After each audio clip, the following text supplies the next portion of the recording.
or it just happened, I don't know. But certainly, I think Malawians want all of us to share in the running of this country. And I have the message, and the voting was very clear. The message is there, and I've heard it. So I think I don't need to say more than that. No, Your Excellency, thank you very much. This far, we have come to the end of the press briefing. Tukuthokozeni, Your Excellency, Professor Arthur Peter Mutharika, the incoming president, 7th President of the Republic. Komanso ndithokoze Right Honorable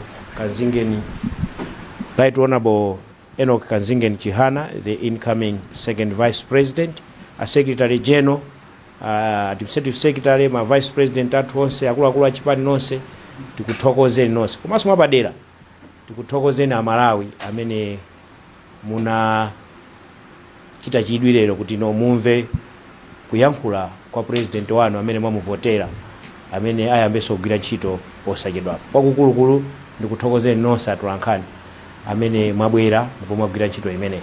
Pano bwana pana pali IMBC so alipo mpano, mwina munangomva analipo mpano, tikuthokozeni. IMBC. MBC is here. Yes. MBC is here. Yes. Komanso ndi I needed to emphasize that point.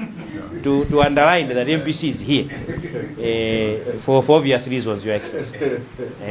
Bomali labwera, bomali lipano, bomali ndinu yobwana. Tikuthokozeni MPC, tikuthokozeni so Amibawa, tikuthokozeni Azodiac, tikuthokozeni so at times. Tikupempheni tigwire ntchito iyi yokonda dziko lathu. Tigwire ntchito yokonda dziko lathu. Tipitirizeni kupereka uthenga wabwino. Makamaka uthenga umene ya president athu apereka kumtundu wa Malawi. Anthu asasakaze chuma cha dziko, chuma cha boma asasakaze yayi. Inuyo ndiyeno oyeneranso kumang'anira zimenezo. Mukaona kuti anthu akupanga zimenezo, inuyo ndikualemba ndithu ndikuapanga report. Ndi mawu amene obwana. Let me just comment, since you have mentioned MBC. Thank you. I didn't want to. Yes. But since you have mentioned, and especially you young professionals here, yes, for MBC, I think I want to advise you that you have your careers ahead of you, and you should be professional. I think what MBC was doing was very improper. I wrote a letter. Our legal advisor wrote a letter, I think twice, to both Maka and also to MISA, complained about what MBC was doing in the way they were castigating me and actually insulting me, and neither organization even bothers to answer. And I was very surprised because MISA is supposed to ensure that the press performs with integrity. Do not even answer my letters. So I want to urge you, people, I know when you're in a government broadcasting station, everyone wants to be, to please the government in power, maybe for career purposes, but I think it's important that I've learned a lesson. I think what MBC was doing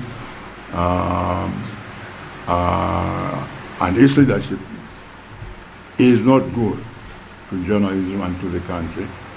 And I hope we don't have a repetition of that in the future. With that, let me thank you all for coming, and God bless you all. Thank you. Word of prayer, I suppose.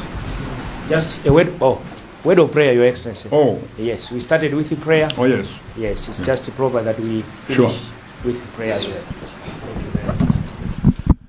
Tikuyamikani Ambuye wathu Yesu Kristu chifukwa cha nthawi imene munatipatsa kuti tikhoza kumva kuchokera kwa mtsogoleri wathu amene akubwera, zikomo chifukwa cha statement imene yawerengedwa, zikomo chifukwa cha mafunso amene ayankhidwa.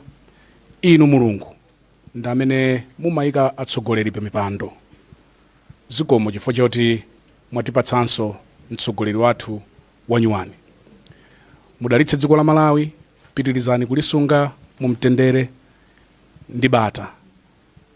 Dalitsani wina aliyense wa ife kufikira tikumananso. Amen.